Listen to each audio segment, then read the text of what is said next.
future trends, deep insights, industry leaders. This is the iGaming Next podcast with your host, Pierre Lindh. So yeah, Andres, it's nice to have you on the podcast today, and nice to see you in person, first of all. Hey, thanks, Pierre. Pleased to be here. Yeah, awesome. I mean, I've known you obviously for a long time here in Malta. We've been in the industry together here for a long time, and it's exciting to see that you are taking on this new project. So first of all, can you talk a little bit about on-air entertainment and what makes you different to the competition, and what are you set out to do here, first of all? Yeah, I mean, thanks for having me, Pierre. Hi, listeners. Very much on-air entertainment's here to provide an alternative to, let's say, a monopolized product sector. We describe our core values as disruptive, passionate, and unity. And so through those words, I think we could describe what we want to achieve.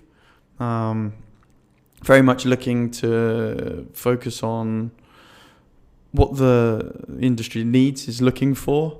And if we say core products, if we say innovation, we want to just make sure that we compete on not only product, but services, customer services, and disrupt what is currently a monopolized space.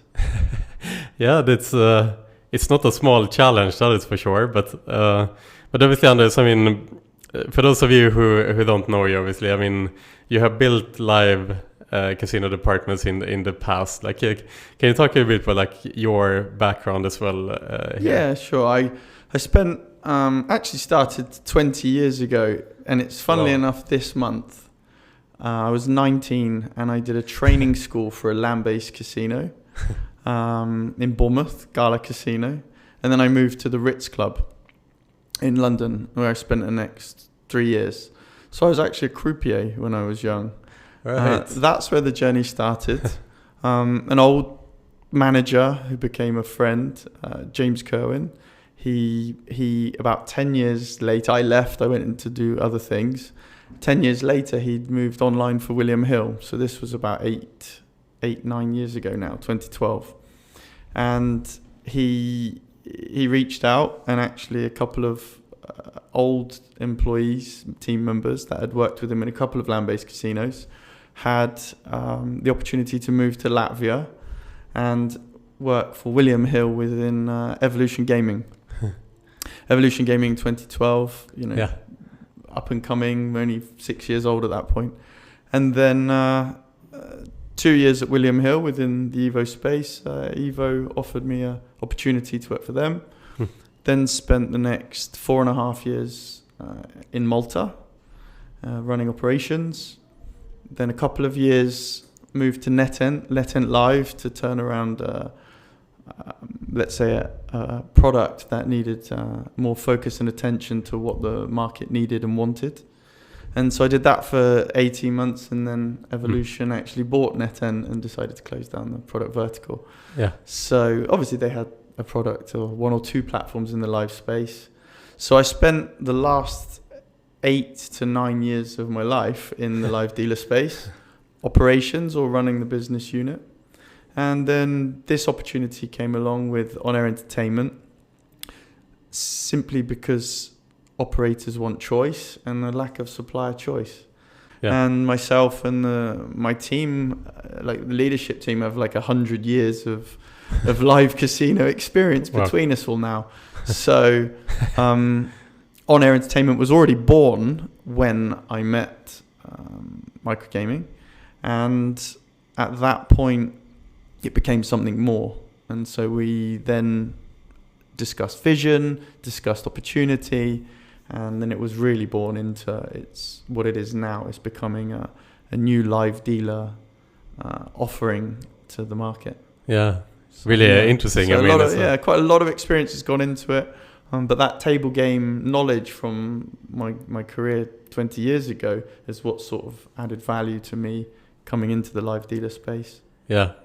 Yeah, it was an amazing experience in the team. I'd be really curious to know more. You mentioned, you discussed the vision, what is on-air entertainment going to strive to be, and so on. Like, can you talk a bit more about that as well? Like, what is the vision in the company? Would you say? I know that you mentioned the 3 core values and so on, but can you go into detail more? Yeah. So we want to build on this 100 years of experience that we have.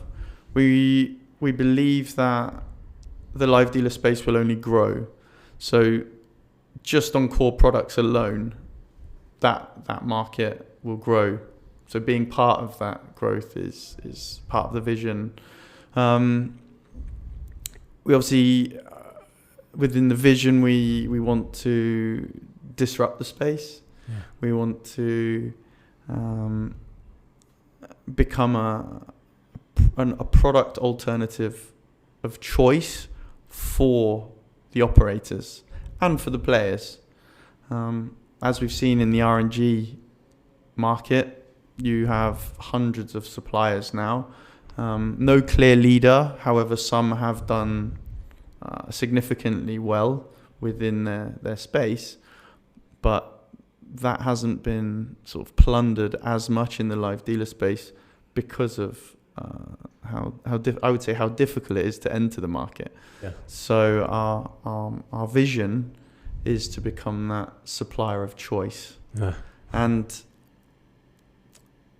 what we noticed through our experience is to offer customization. So operators want to be involved with the product. It's one of those touch and feel type products. And so if we can tailor those live casino experiences to operator and player need, we'll be meeting what is currently our vision. Yeah, right. Really interesting. And as you mentioned, that obviously you've been in this space for a long time. I mean, you must be one of the most experienced professionals in this space, obviously building studios in several different organizations and been a part of those journeys. Like, how has the space developed over the last decade, technology-wise and competence-wise and so on? Yeah, I'm flattered for you to say one of the most experienced. I wouldn't put myself there. I definitely believe I have a good understanding of what it takes to build a live dealer. That's right. Why I'm here. Okay, very, very humble man. Yeah, thank you. But the last decade, incredible journey with the technology, not only in the live dealer space, but let's say in social media, like streaming has become everything, right? Yes. You remember when we used to text message on our phone, and before data, it was text message. Then we moved into data. Then it became, like WhatsApp. Then it was video calling. Yeah. And the video calling is a live streaming in itself. Right. And then it was, Twitch. Twitch is now because of live streaming, and that live streaming technology is what I believe has helped lead the product vertical forward, that capability. Yes. But at the same time, I did a bit of time in investment banking, so working with trading systems. Okay. And I define a live dealer platform like a real-time trading system, because you have to keep up. There's no time for like settlement to not keep up with the video stream. In RNG, you have a bit more time because the slots can just spin and idle while something transacts in the background, and the end user doesn't know what's going on. That's just more of an experience issue. Yeah.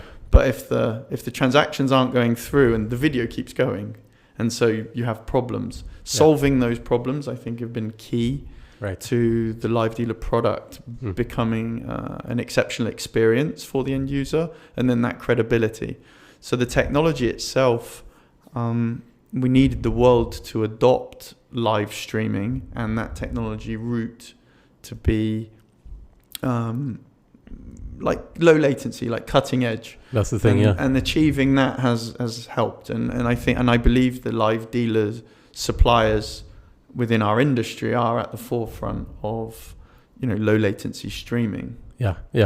Because it's the low latency that is the key here. It's not 100%. necessarily the bandwidth and so on. Although, of course, it's important to be able to, I guess, offer as high resolution streaming as well. That would be the bandwidth, but the low latency is really the key here. So like, for example, when new technologies are introduced, like 5G is rolled out now, which offers extremely low latency and so on.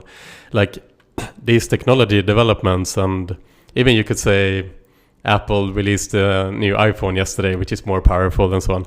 And these technologies are helping your space develop as well. Exactly. And I think probably some research and development is also being done in our space, which also supports the market. Our streaming suppliers are cutting edge, and Amazon Prime purchased the competitor of a streaming solution provider that we used to use.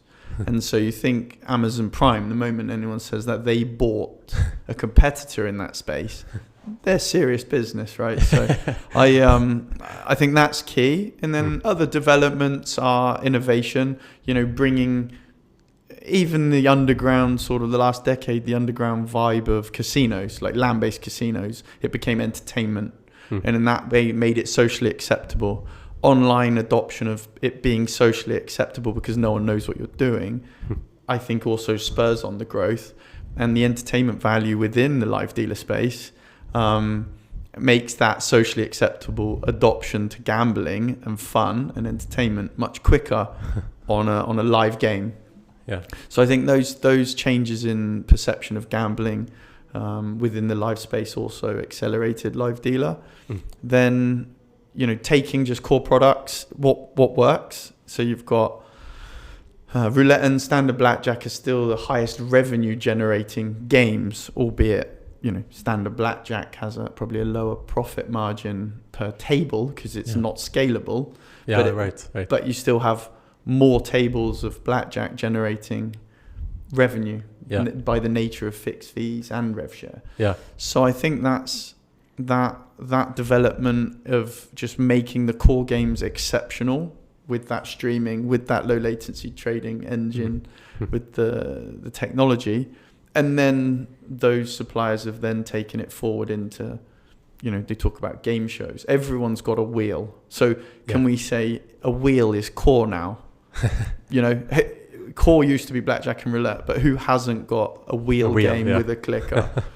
So ultimately, we should say those wheel games are core now because everybody has one. Obviously, there were front runners and first to market with making them. We know who they are. Yeah. But is it fair to say that you could have a live dealer supplier and not have one? That would be like having building a slot game and not having a spin button on it. Every supplier will have these games. Not saying we shouldn't innovate on those games or beyond those games, but I think the description of core games now has a wider sort of portfolio around it. And because of the volume of games now available in the live dealer space. Yeah. And I'm guessing as well that the experimentation that's happened within the game show genre in the last couple of years have just proved that it is a genre for the future as well, I guess. Yeah, exactly. I think so. What's your thoughts in general on these games? Like again, you mentioned that it's potentially something you want to look into. Like, are you planning to eventually attack the game show segments, let's say?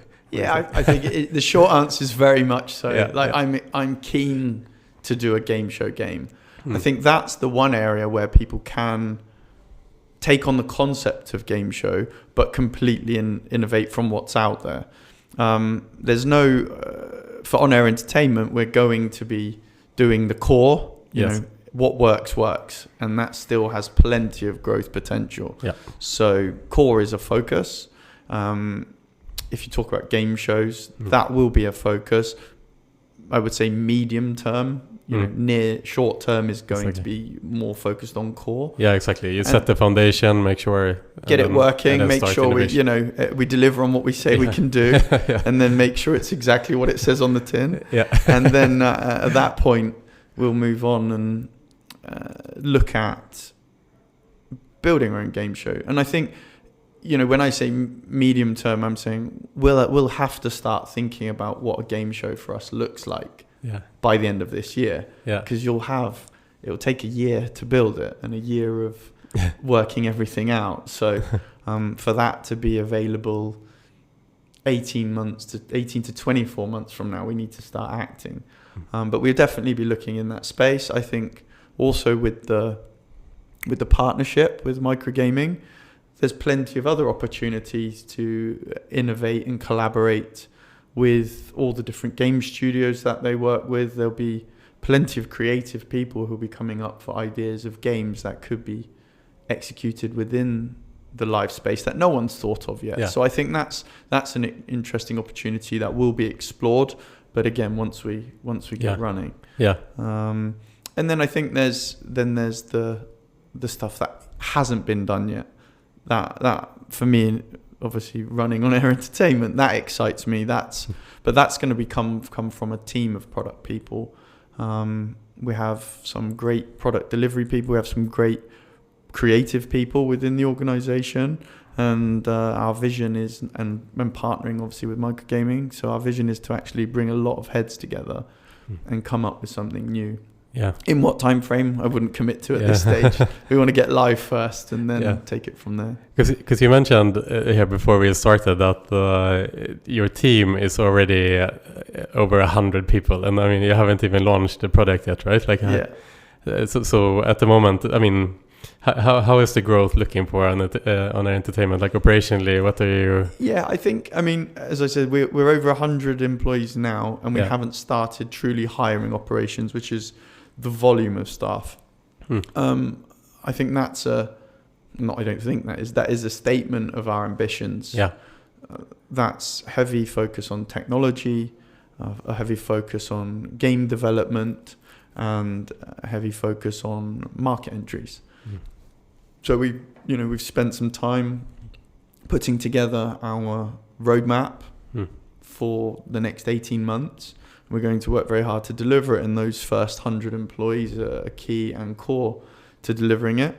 But when we start to look at operations, obviously we then go into the 200, 300, 400 very quickly.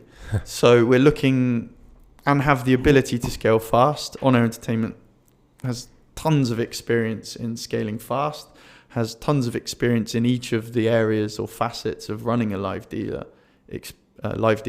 business. So, confident that the right recruitment and hiring in volume and being able to manage a business that's scaling fast will be successful. Doing it and managing it and adapting to that is always a challenge, but one I think we're equipped to deal with. Because I mean, that is essentially to a large extent what is hindering this space from having 100 competitors, as in the RNG space, the big time gamings with 11 staff, a football team, going to the size they did and so on. Whereas in the live space, it's all about scaling the business. That must be the biggest challenge here, right? I'd say so. I'd say for any new entrant to the live dealer space, not only have they got to get that latency, streaming and platform technology correct, right. For, it's like a high volume transaction system. They then have to manage operations, which a lot of people from our industry are not used to, right? In terms of like running a car manufacturer, like running a factory. So people getting used to that, or that land-based experience, they're very much so. You go to Las Vegas, they could have hundreds of gaming tables, and you need rosters for thousands of staff. That experience is learned or gained from actually doing it.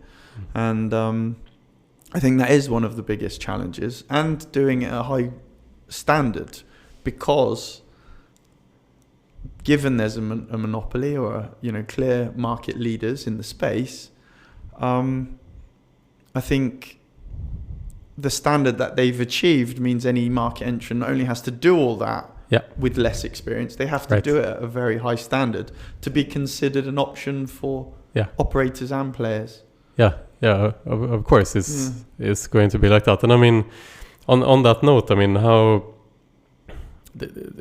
you mentioned it yourself here. I mean, there is not exactly a monopoly, but it's obviously very strong competition in the space with Evolution obviously being market leader for a long time. Like, how do you enter the space? Like, how do you compete against this? We're keen to come in and be the friendly supplier. Yeah, come in and work with our customers for their needs. That tailored solutions, identify the areas that they want to explore with us, and then meet those needs. So I think innovative commercially, innovative from an employment perspective. Right. Again, like we say, the core products, they work, so we have to do those. And then innovative on the product. Yeah. Further down the line. Yeah. Or we'll take our experience. I made a lot of mistakes on this journey, and so I'm going to take all of those mistakes, and my team would all admit the same. And from all of those mistakes, we believe On Air Entertainment will learn from those mistakes and do things differently now, or do things faster because we know all the mistakes we've made, like just learning from experience. Yeah. So I think that's a way we'll attack the market. Yeah. And there's plenty of market out there, and it's growing significantly. That there's plenty of pie for everybody. So no concerns on getting players to the tables. No, absolutely. Yeah. And in the live space, there is obviously retention of the staff and so on must be a absolute key as well in such a staff-heavy operation. And what's your thoughts around like retaining your employees and building just a healthy organization from scratch? Like, it's a very, very good question. For me, personally, I've known the let's say at one point I had 1,400 employees within my organization across 6 geographical locations. That was a massive achievement for me. But I feel a learning from that was how much more focus you need on employees. What we learned from COVID, like employee well-being, mental health, all those types of things, it actually is part of I'm going to say our strategy at On Air Entertainment to consider employees first and foremost alongside with the business. So not we'll get the business going and then we'll take care of the employees. It's we'll get the business going at the same time as taking care of the employees along the way. So sort of making it all about the journey and not the end goal. Yeah. Something I'm living by in my life as well at the moment, like enjoying the journey. Yeah. So, putting things in place so we can not react to employee turnover, but we can anticipate it and stem it by making it a good place to work. Mm-hmm. And it's a focus of ours. We've got a great HR team. Again, people I've worked with in the past, so very confident that we will adopt a very clearly defined culture within our organisation, and that will be led by the leadership team through the organisation. Mm-hmm. And Anders, like like you personally about leadership in general, like what's your like ethos and thoughts around leadership? Because like you mentioned, you've led this massive organization, and now you're building obviously this organization. You're the front and center of this, of course. And what's your leadership style yourself? That's a very interesting question as well. I've been through a change here. Yeah. I would say early doors, under pressure, very directive. Yeah. Then went through a change, elevated myself into sort of director position at NetEnt. That was more inclusive, but still holding on. At this stage now, I'd say it's very leadership and less management, asking questions as opposed to telling people what to do, trusting my team, trusting that they know what to do, and coaching them into making the best decision for the business. And I think that's something we're distilling within all of the leadership team, and everyone's approach is make the best decision for On-Air Entertainment, and that will be the right one. And but now I'm using all of my learnings, all of those one-to-ones, all of those hours of spending time with people and experience into defining a less directive approach with anyone in On-Air Entertainment. Well, one of the reasons why I do this podcast, Andres, is because I have an excuse to speak to people like you, and obviously I'm building our own little bubble here and so on, and I'm just really curious to know, kind of in your journey, you know, as a leader, for example, kind of what you've learned throughout the way, because I think the general consensus amongst senior leaders is what you're saying, the fact that being able to take a step away and kind of trust the organization and so on. Because it's very easy as a leader and as an entrepreneur to be micromanaging, and you know, you have this very, very clear vision and you want people to really work towards it and so on. But at the same time, it kind of kills their creativity, and it's a dichotomy in a way, you know, where it's like you have a vision, but at the same time you need to trust this stuff to. 100%. Yeah. I've been fortunate. I would say I've had 4 or 5 managers or leaders in my career, all with very different skill sets, or you know, strengths within their skill sets. All very good holistically, but I would say each one of them having a very different clear strength, a strength that I believe I've taken on or learned from at least. Right. I wouldn't say I'm clearly good at or as strong as them in their clear strength, but I've managed to take on each of their strengths and then be able to apply it now. And that, I think, is helping. With my leadership team, if I can, you know, find the best way to lead somebody and take all of those different strengths and pass that on. I'm very confident in our leadership team passing that down to the next layer, and then that will help build almost a culture throughout the organization where you don't micromanage and you do allow creativity, however, knowing where the line is to sort of rein it in and say, okay, we do still need to achieve something here. Yeah, exactly. And what about now? I mean, you're building this organization right in the middle of a pandemic, right in the middle of COVID, and it's a staff-heavy operation. And how are you dealing with the fact that we're in a pandemic? Obviously, you are based here in Malta, and the studio is based in Riga, and you have offices all over Europe and so on. Like, how do you deal with the growth, like considering the pandemic and the remote work situation? And what's your thoughts on this?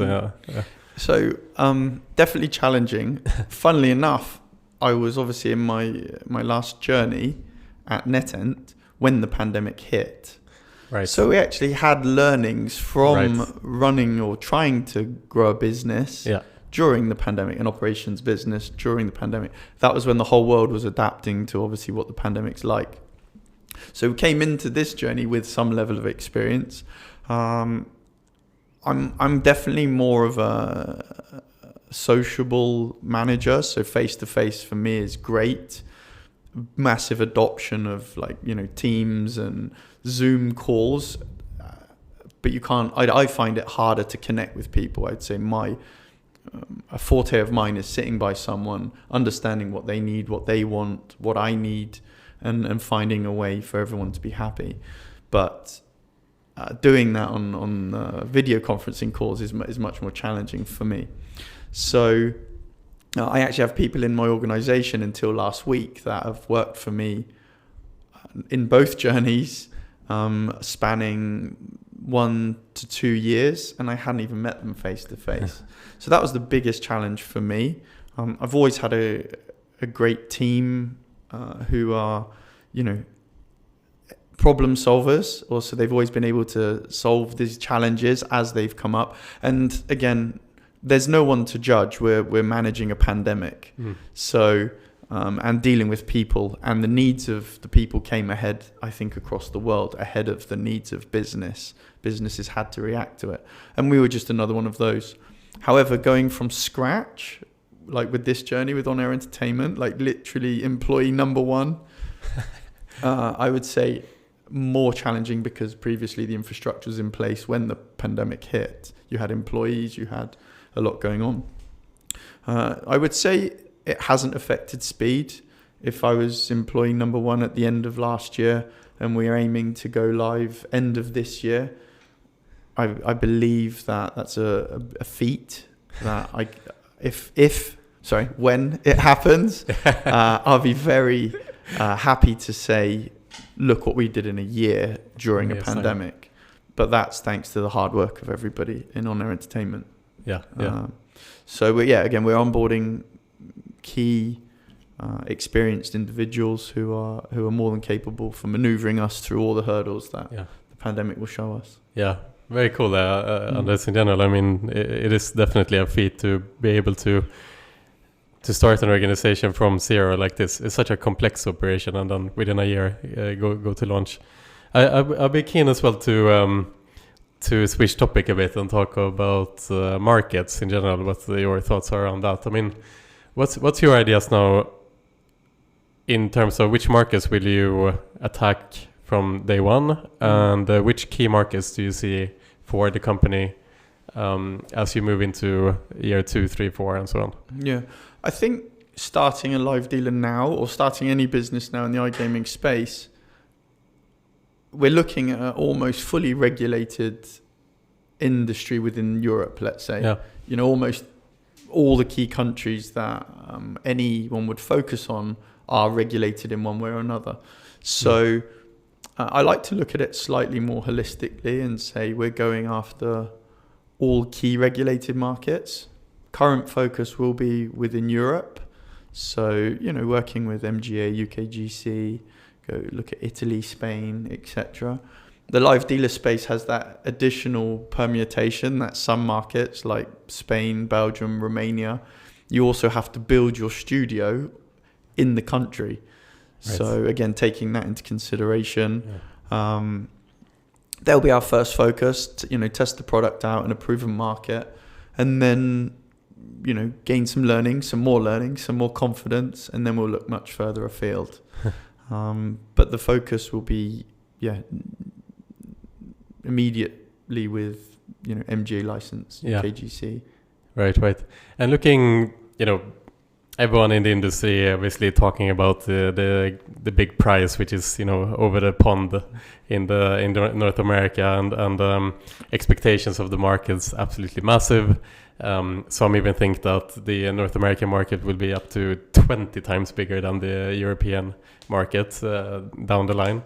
And so I'm guessing that obviously the North America has come up in you guys' meetings internally. Like, I don't know how much you're able to kind of talk about this and whatnot, but what's your thoughts on North America? Is this a market that you are looking to attack, or? I think any new iGaming business has to consider North America. It would be unwise not to.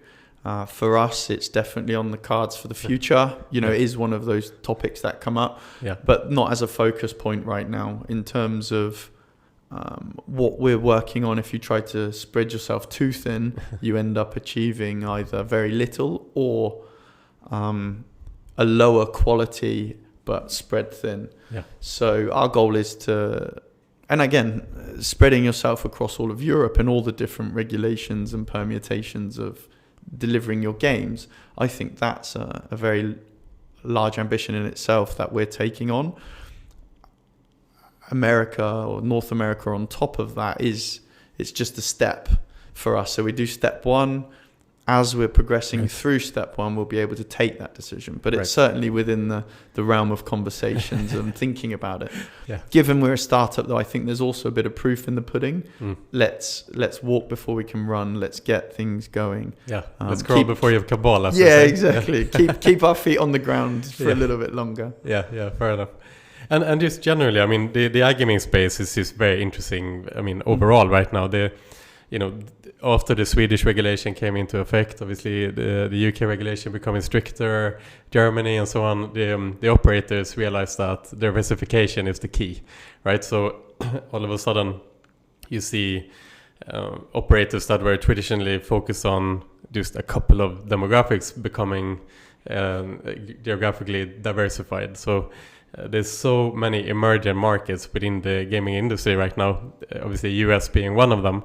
But if I can ask you, in your assessment, like what emerging markets do you see as perhaps the most interesting? And is there any emerging market that you find, let's say, overhyped, or that won't live up to the hype?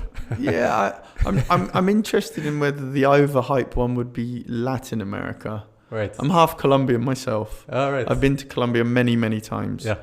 That's, it'll be interesting whether the Latin American countries as emerging markets really deliver on the hype. Okay. I know people are doing numbers down there already, but given the population size, I'd expect more.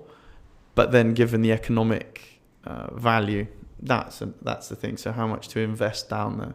But again, it's a numbers game for online. We don't have to have people down there. We just need to deliver the games. For me, one interesting emerging market, and I think again, high population, economically different, would be India.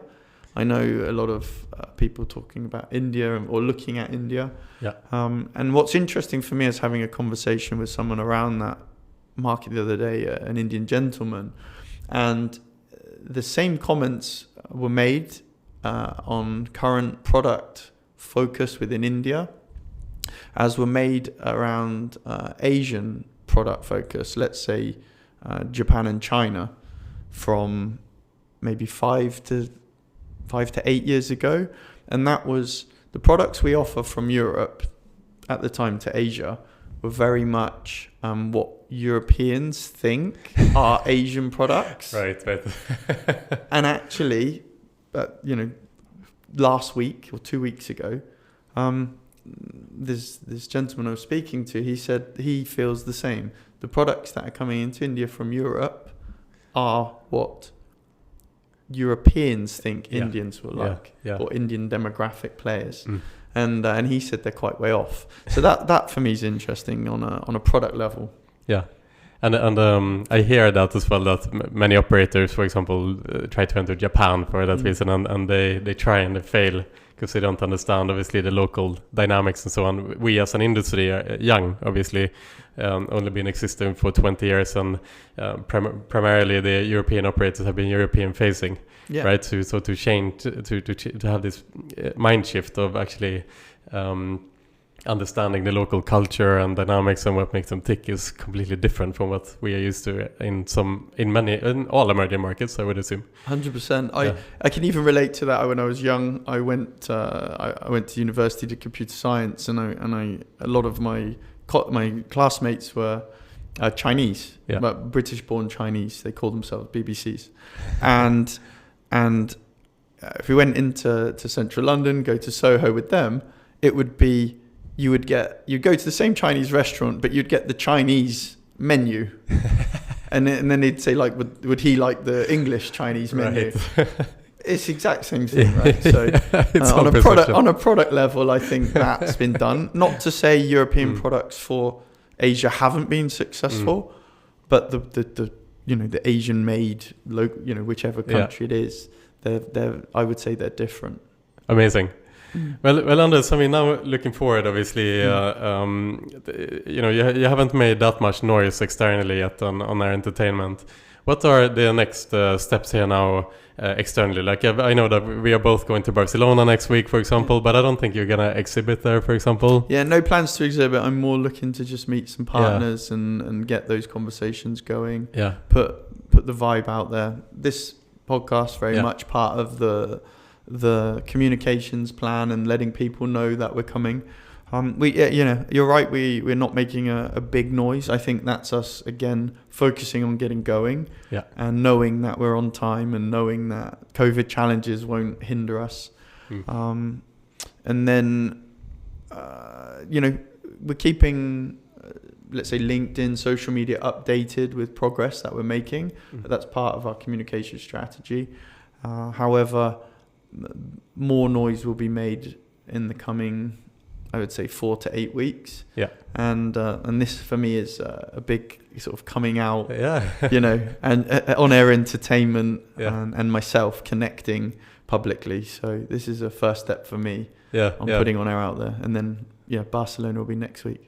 Yeah, we're not as high tech as you are, obviously, with the studio side and so on, but we do our best here. So, Andres, it's really, really interesting to hear. I mean, this space absolutely needs new challengers and some exciting things happening. So, I will definitely follow this project close, and let's follow up in Barcelona next week, I hope, and maybe if we're lucky, we see at IGME next, who knows, and so on. But other than that, Andres, is there anything else on your end that you'd like to cover or finish up with today? Just thanks very much for having me. Pleased to be here. Next one, maybe we should do live streamed from one of my studios using our streaming technology. Yeah. I mean, we have this on camera now, so I'm gonna hold you to it. Recorded. Awesome, buddy. Well, thank you so much for today. And thanks, Pierre. Good luck. Appreciate it. Cheers.